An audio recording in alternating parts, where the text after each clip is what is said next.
You're standing in your kitchen on Christmas Eve, frosting sugar cookies shaped like stars and reindeer, when you hear your daughter giggling upstairs. But your daughter is standing right beside you, pressing cookie cutters into dough. The giggling continues, high-pitched and delighted, coming from her bedroom directly above your head. Your hand freezes mid-motion, the frosting knife trembling as red icing drips onto the counter like blood on snow. Your daughter looks up at you with flour on her nose and asks why you look so scared, and you realize you have to go upstairs and check that room. But every instinct in your body is screaming at you to grab her and run. The giggling stops.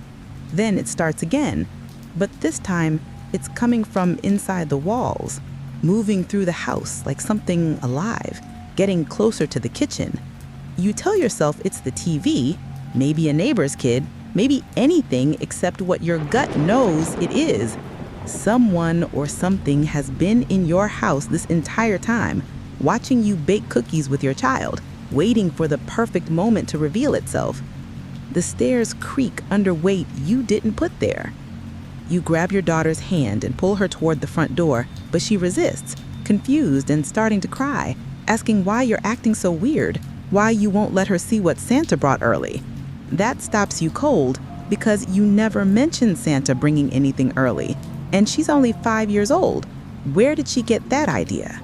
Her eyes are too bright now, too knowing, and she points back toward the stairs with a small finger, insisting someone upstairs wants to show her the presents. Someone nice, who knows her name. Your phone is charging in the kitchen, but you left it there, and the front door suddenly feels miles away instead of 10 feet, and your daughter is pulling against your grip, surprisingly strong for such a small child, saying the nice man upstairs told her you'd try to stop her from seeing the surprise. Outside, neighbors' houses glow with Christmas lights, and you can see families through windows, wrapping presents and laughing, completely unaware that something is happening in your house, something that knew to wait until Christmas Eve when everyone would be distracted and unsuspecting. You wrench the door open, but your daughter screams, not in fear, but in rage, because you're ruining everything, and her voice doesn't sound like hers anymore. You stumble outside into the snow, dragging her behind you, and she goes limp and silent, suddenly herself again, sobbing and apologizing, saying she doesn't know why she said those things. Your house looks normal from out here. Lights twinkling, wreath on the door, smoke curling from the chimney, a perfect Christmas card scene. But you can see into the upstairs window, into your daughter's bedroom, and there's a shadow standing in the center of the room, backlit by her nightlight, impossibly tall and motionless, watching you from behind the glass. Your neighbor Bob comes out of his house carrying a bag of rock salt, calling out a cheerful greeting, asking if everything's okay. And you want to scream at him that something is in your house, but when you look back at the window, the shadow is gone. Bob walks closer, crunching through the snow, and you notice he's not wearing a coat despite the freezing temperature, not shivering, just smiling in a way that doesn't reach his eyes. Your daughter squeezes your hand 3 times, your secret signal for danger, and whispers that Bob isn't Bob anymore, that the nice man upstairs can wear people like clothes. You back toward your car in the driveway, keeping your daughter behind you, and Bob's smile widens impossibly, his jaw unhinging slightly like a snake preparing to feed. He asks why you're leaving, whether you didn't like the present he left in your daughter's room, and his voice has layers to it now, multiple voices speaking in unison, some of them children, some of them ancient and male and hungry. Your car keys are in the house, but you have the emergency key in a magnetic box under the rear bumper. You installed it last summer after locking yourself out, and you've never been more grateful for that paranoia. Your fingers are numb as you fumble for the box, and Bob is walking faster now, not even pretending to be human anymore, his limbs bending in wrong directions, his shadow stretching across the snow toward you like grasping fingers. Your daughter is crying, saying she's sorry, that she opened her door when she heard the scratching because she thought it was the cat, but the cat died 3 months ago. You never got a new one. The key feels like ice in your hand, but you get the car door open and shove your daughter inside just as Bob reaches you. His hand closes on your shoulder, and it's not a hand anymore. It's too many fingers, too many joints, cold as frozen meat, gripping with strength that makes your bones creak. You throw yourself backwards into the car, kicking at him, and your foot connects with his chest, but it feels hollow, like kicking a scarecrow, and he doesn't even stumble. He leans into the car, his face close to yours, and you can see that his eyes are wrong. They're not Bob's blue eyes, but something dark and reflective like a beetle shell. And behind them, you can see movement, shapes crawling over each other in the space where a brain should be.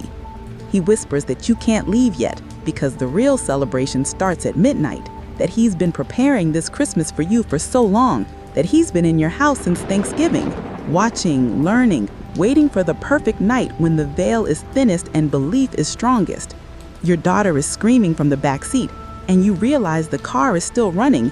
You never turned it off after getting home from the grocery store an hour ago that feels like a lifetime. You slam the gear shift into reverse and punch the accelerator, and Bob's grip tears away, taking a piece of your coat with it. The car shoots backwards down the driveway, and you crank the wheel, fishtailing onto the street, and in the rearview mirror, you can see Bob standing in your driveway, illuminated by your car's taillights, waving slowly like he's seeing you off on a pleasant vacation. But then he's not alone. There are others emerging from your house, coming out the front door and the garage, and even through the walls themselves. All of them wearing the shapes of people, but moving wrong. Their shadows too long and animated, their eyes catching the light like animals. Your daughter is hyperventilating in the back seat, saying she saw them in her closet, under her bed, inside her toy chest, that they've been there for weeks, making small noises she thought were just the house settling, leaving tiny gifts she thought were from you.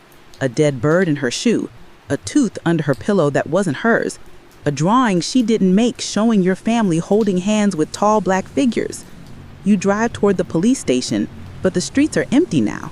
Every house you pass dark despite it being only 9 p.m. Christmas lights unplugged, windows black and vacant, as if the entire neighborhood has been evacuated while you weren't looking. Your phone rings, still in the house, but somehow you hear it, loud and clear, coming through the car's speakers, even though your phone isn't connected to the Bluetooth. You didn't even know your car had Bluetooth.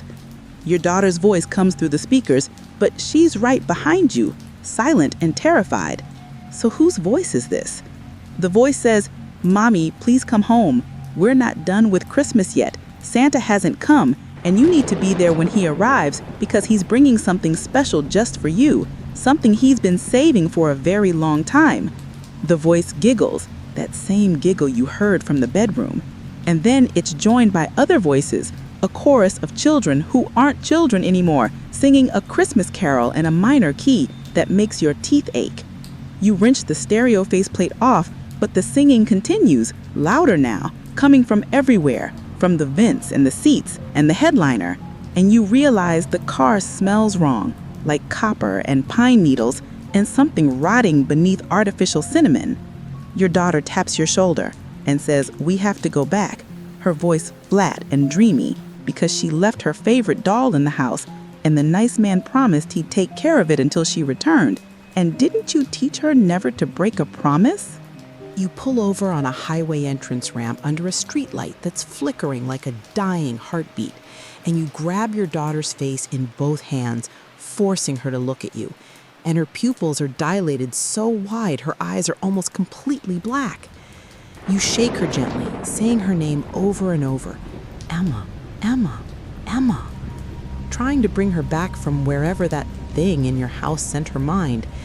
And slowly recognition returns to her face, and she starts sobbing, asking what's happening. Why can't she remember the last hour? Why does she feel like someone else was inside her head, wearing her thoughts like a costume?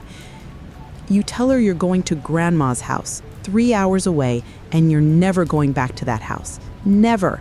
But even as you say it, you know it's not true, because that thing, those things, they know where Grandma lives. They know everything about you. They've been studying you like a book they plan to rewrite.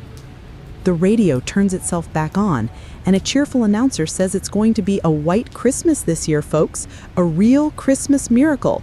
But you should all stay inside tonight because something special is coming down from the north. something that only visits once a year, and if you're very good, you might get to see it before sunrise. You merge onto the highway and push the speedometer to 90, and the road is empty in both directions. Snow starting to fall, but falling wrong, floating upward in some places, spiraling in patterns that hurt to look at, forming shapes in the air that almost look like words in a language you don't want to learn. Your daughter has stopped crying and is staring out the window with an expression you've never seen on her face before. Not fear, not confusion, but recognition, as if she's remembering something that hasn't happened yet. She says, "Mommy, I think we already went to Grandma's house. I think we did this drive before, but we're doing it again? How many times have we done this drive?"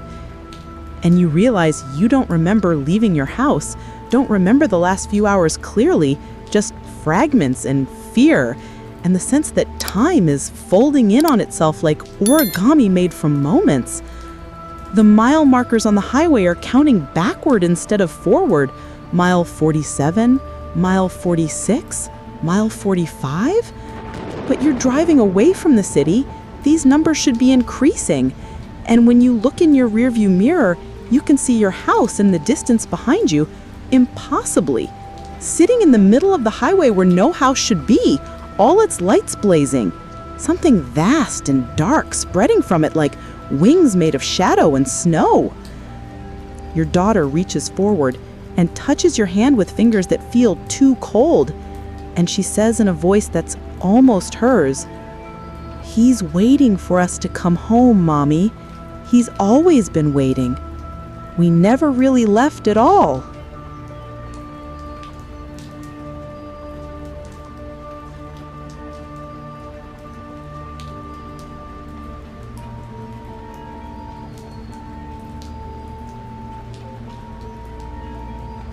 You're working the night shift at Evergreen Shopping Center on Christmas Eve because you're the only security guard without kids, which means you pulled the short straw for the loneliest shift of the year.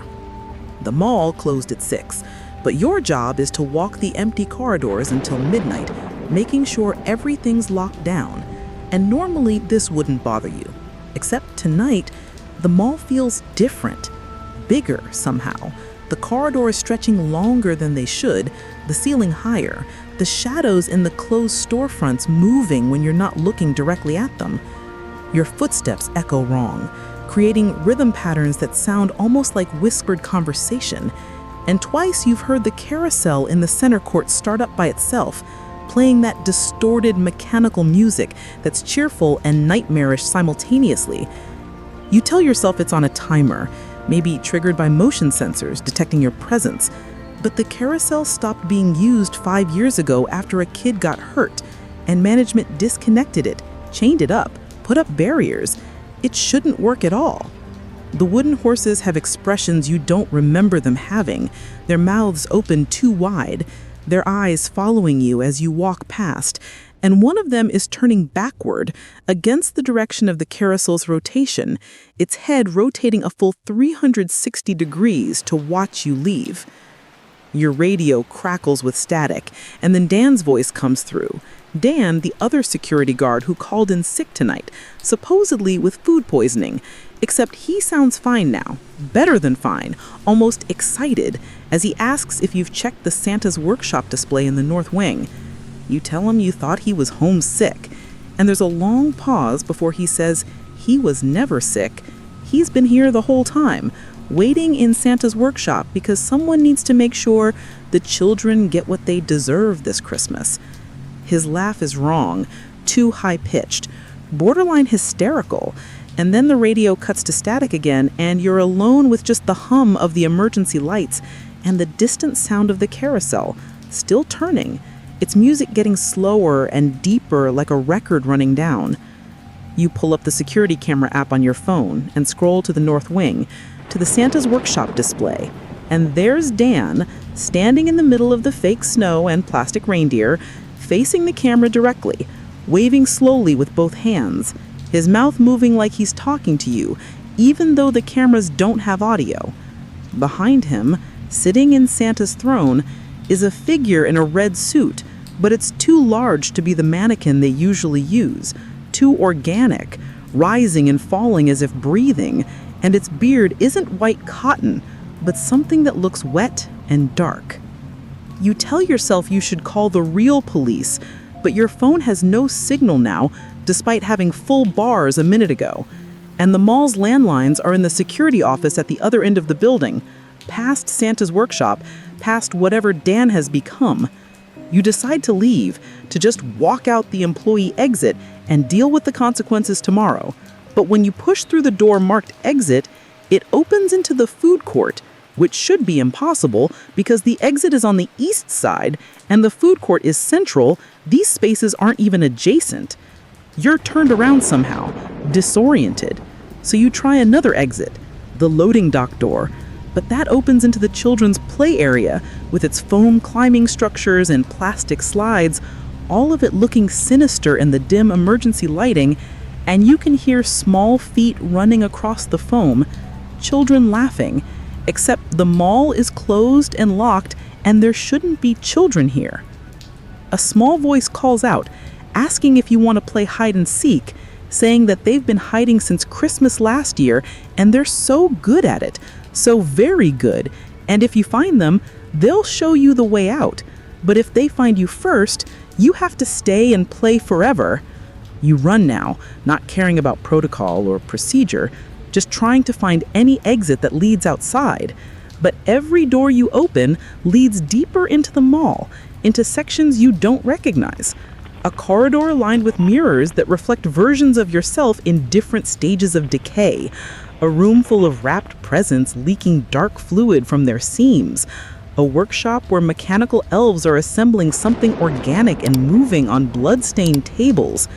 The mall is changing around you, growing, becoming something it was never meant to be. And you realize this building has always been hungry, that thousands of people pass through it every day, pouring their desperation and greed and loneliness into its walls. And on Christmas Eve, when the veil is thinnest, all that accumulated want becomes something conscious, something that feeds. Your radio crackles again, and this time it's not Dan, but a child's voice, then another, then dozens of them overlapping, asking where their presents are. Why did their parents bring them to see Santa and then leave them here? Don't they know it's been so long and they're so hungry and they've been waiting under the fake snow, inside the display walls, behind the mirrors in the bathroom, inside the mall Santa costume itself? You can hear them emerging now, small footsteps approaching from every direction, and you understand with horrible clarity that every missing child poster you've seen in this mall over the years wasn't about kids who wandered off. It was about kids who were taken into the mall's secret spaces, absorbed into its structure, transformed into something that could wait and watch and hunger. You find yourself back at the carousel, and you hide behind the ticket booth, trying to quiet your breathing, and through the gap in the boards you can see them. Children, dozens of them, but they don't move like children anymore. They scuttle and crawl, their limbs bent at wrong angles, their Christmas outfits from different decades stained and rotting, their eyes reflecting the emergency lights like animals. They're searching the mall systematically, checking every store, every hiding place, calling out in sing-song voices that you should come out and play because Santa knows if you've been good or bad, and you've been so bad, staying here alone on Christmas Eve, being greedy with your solitude, not sharing the holiday spirit. One of them walks past your hiding spot close enough to touch.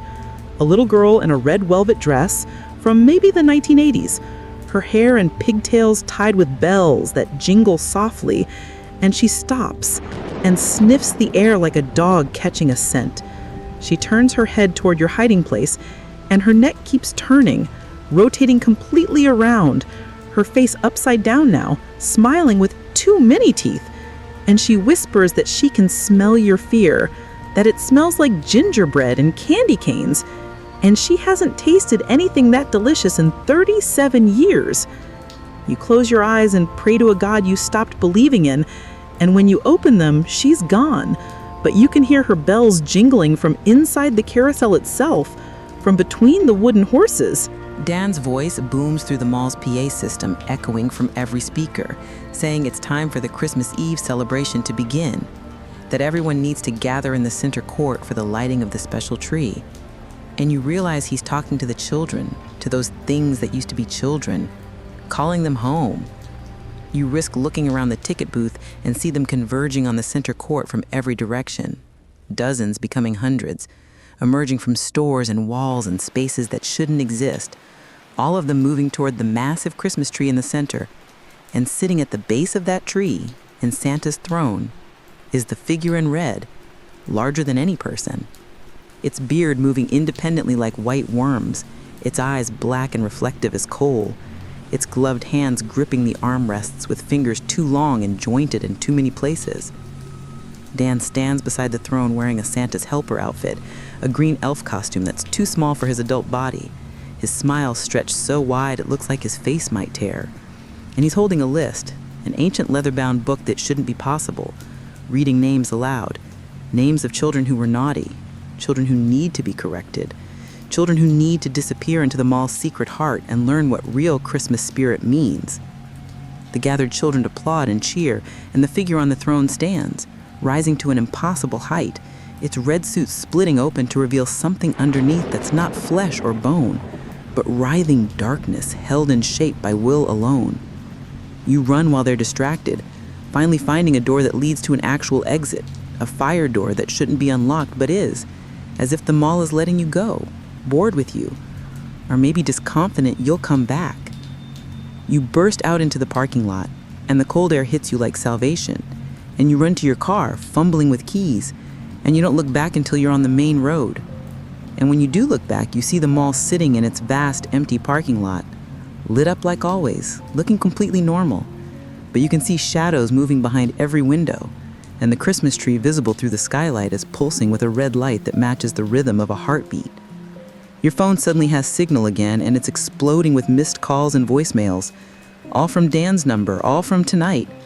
Dozens of them spanning the last 3 hours, even though you've only been in the mall for 45 minutes.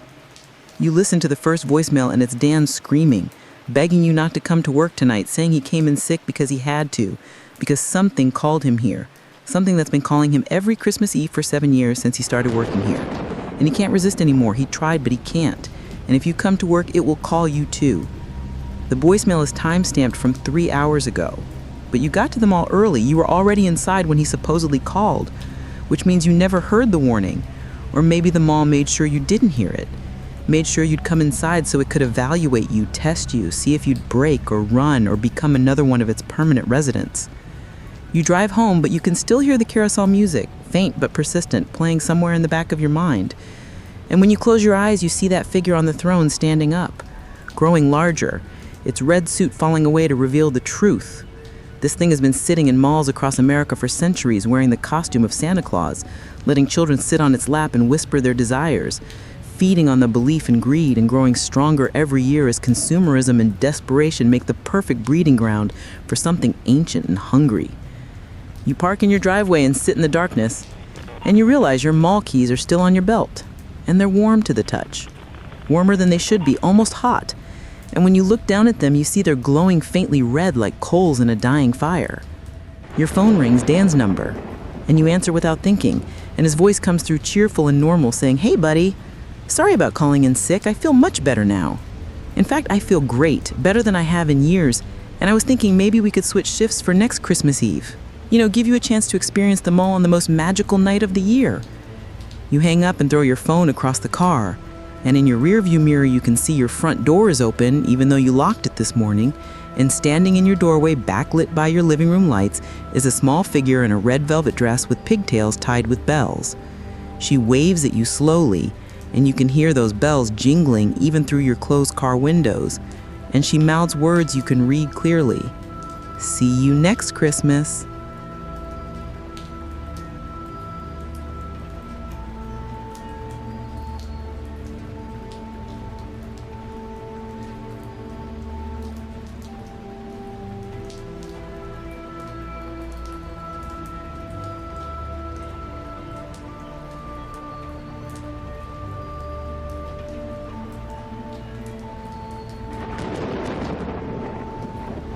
You're driving home to Michigan for Christmas, a 12-hour trip you've made 100 times, except this year you decided to drive through the night on Christmas Eve to surprise your parents.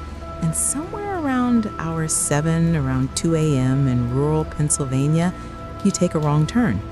The GPS lost signal 20 minutes ago, and your phone shows no service, so you're navigating by road signs, but the last 3 signs you've passed have contradicted each other. One pointing to Route 80 East, the next saying Route 80 West, the third claiming Route 80 doesn't exist and you should take State Road 217, which isn't on your map. The road you're on now isn't on your map either, a narrow 2-lane highway cutting through thick forest. No streetlights, no other cars, just your headlights carving a tunnel through darkness so complete it feels solid. Your gas gauge shows a quarter tank, enough to get you somewhere, anywhere with people and lights and a gas station, but you've been driving for 45 minutes since the last town, and there's been nothing, just trees pressing close to the road and occasionally reflective eyes catching your headlights, too high off the ground to be deer, too numerous to be anything you want to identify. A figure appears in your headlights, standing in the middle of the road, and you slam the brakes, the car fishtailing on ice you didn't see, and you stop 3 feet from hitting what appears to be a woman in a white dress, no coat despite the freezing temperature, her hair hanging wet and dark around her face. She doesn't move, doesn't acknowledge that you almost killed her, just stands there with her head tilted slightly, staring at your windshield. And you can't see her face clearly because the headlights create harsh shadows, but you get the impression she's smiling. You honk the horn, a rude, desperate sound in the silence, and she takes 1 step closer to your car, then another, moving with a strange gliding motion like she's on wheels, and now you can see her face, and you wish you couldn't because her smile is too wide, her eyes too dark, her skin too pale and waxy like a corpse prepared for viewing. You throw the car in reverse, but the woman matches your speed, walking, gliding, backward, as fast as you're driving, maintaining the exact same distance, her smile never faltering, her eyes never blinking. And in your rearview mirror, you can see more figures emerging from the tree line, dozens of them, in various states of decay and dress, all moving toward the road, all moving toward you. You crank the wheel and turn the car around, accelerating past the figures, and in your side mirror, you see them turning to watch you go, their heads rotating smoothly like owls, too far 180 degrees, and the woman in white is running now, sprinting after your car with impossible speed, her legs moving in a blur, her arms stretched out toward you like she's trying to embrace you or drag you into the forest, or both. Your speedometer hits 70 on this narrow road, and you take a curve too fast, nearly losing control, and when you straighten out, the woman is gone, no longer pursuing, but ahead of you, the road is blocked by a car, a station wagon from the 1970s, sitting sideways across both lanes, its doors open, its interior lights on, Christmas presents scattered across the pavement. You slow down because you have no choice, because you can't drive around it without going into the ditch. And as you approach, you see there's someone sitting in the driver's seat, a man in a business suit, his hands on the wheel, staring straight ahead like he's still driving, even though the car is obviously parked and probably hasn't moved in decades. You stop 20 feet away and consider backing up, finding another route, but the road behind you is full of figures now, all the people from the forest standing shoulder to shoulder, blocking your retreat, waiting silently. You get out of your car because staying seems worse than moving, and the cold hits you like a physical blow, well below zero, cold enough that your breath crystallizes instantly and your face hurts within seconds. The man in the station wagon doesn't acknowledge you as you approach, doesn't move at all, and when you get close enough, you realize he's frozen solid, ice crystals coating his skin, his eyes open and glazed, his mouth open in mid-word or mid-scream. The presents on the ground are frozen too, the wrapping paper brittle and ancient, and when you pick one up, it crumbles in your hands, revealing nothing inside, just emptiness wrapped in bright paper and bows. There's a sign on the side of the road you didn't notice before, hand-painted and weathered, saying, "Welcome to Winter Hollow. Population varies." And below that, in smaller letters, "Please drive carefully. Some residents no longer stop for traffic." The figures behind you have moved closer while you were examining the station wagon, close enough now that you can hear them breathing, wet, rattling sounds like lungs full of fluid, and one of them speaks, a child's voice saying, "You should come see their Christmas tree. It's in the center of town. It's always been there. It was there before the town and it will be there after, and they decorate it every year with special ornaments, very special, very personal ornaments that sometimes scream when the wind blows through them." You run into the forest because the road is blocked in both directions, and the forest at least offers places to hide. And branches whip your face and roots try to trip you, but you keep running. And behind you, the sounds of pursuit are growing, not footsteps, but something else. Something that sounds like many bodies moving through underbrush, too many, an army of whatever those things were. You burst into a clearing and stop, because there's a town here. Impossible. A whole town in the middle of nowhere. Houses with lights on and smoke from chimneys and Christmas decorations on every door. And in the center of the town square is a tree, a massive evergreen, easily 50 feet tall, decorated with lights that pulse red like heartbeats and ornaments that sway in wind that isn't blowing. The ornaments are wrong. They're not baubles or tinsel, but objects that look organic. Shapes that might be hearts or eyes or worse. And hanging from the highest branch is a star that doesn't reflect light, but absorbs it. A black hole in the shape of Christmas cheer. And you can hear singing coming from the houses, carols sung in minor keys with words that are almost right, but fundamentally wrong. Praising something that isn't God, celebrating something that isn't birth, but consumption and transformation and endless winter. People emerge from the houses, families in Christmas sweaters and pajamas, and they look almost normal, except their movements are synchronized. Everyone stepping onto their porches at exactly the same moment, everyone turning to face you in unison, everyone smiling with identical expressions that don't reach their eyes. A woman calls out saying you're just in time for the ceremony. They've been waiting for someone new, someone from outside who still remembers what the sun looks like, because the ceremony requires belief from the world beyond Winter Hollow to work properly, requires fresh hope to corrupt, fresh joy to devour. The townspeople move toward you in perfect formation, maintaining exact spacing like a military unit. And you notice none of them are leaving footprints in the snow despite walking through drifts that come up to their knees. And none of them are breathing despite the cold. No clouds of condensation, no signs of life except movement and those horrible synchronized smiles. You back toward the tree because it's the only landmark, the only reference point. And as you get closer, you can hear the ornaments whispering, dozens of voices begging for help, saying they were travelers too. They stopped in Winter Hollow for gas or directions or shelter. And the town doesn't let anyone leave. The town needs fresh decorations every year, needs new voices for the tree, needs new believers to join the ceremony. The townspeople circle you and the tree, forming a ring, and they begin to sing, "O Holy Night," but wrong. The lyrics change to describe something holy emerging from darkness, not to bring light, but to consume it. Something born in a manger that wasn't Christ, but something older. Something that Christianity tried to cover up by putting Christmas on top of the winter solstice, hoping celebration would hide the truth that something wakes up in the deepest part of winter when the nights are longest and belief is strongest. The woman in white from the road steps forward.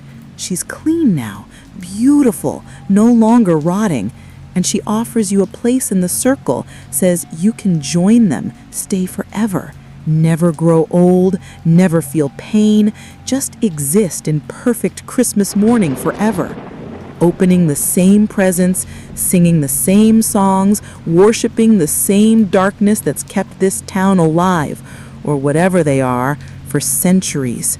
She touches your face with fingers that feel like ice and taste like peppermint, and you feel yourself wanting to stay, wanting to stop running, wanting to surrender to the peace of never having to make another choice or feel another disappointment. And you understand why people stay in Winter Hollow, why the population varies, not because people leave, but because sometimes they resist the call. Sometimes they have enough will to refuse transformation, and those people become ornaments. Their resistance making them valuable, their suffering making them beautiful to whatever entity lives in this place. You close your eyes and think about your parents waiting for you, your mother making cinnamon rolls for Christmas breakfast, your father staying up to see you arrive safely. And that thought, that tiny anchor to the real world, gives you enough strength to shove the woman away and run, not toward the forest, but toward the church at the edge of town, because churches mean sanctuary, churches mean holy ground, churches mean protection. You crash through the doors and they slam shut behind you, and you throw the bolt, and you're gasping and crying, and your whole body is shaking from cold and terror.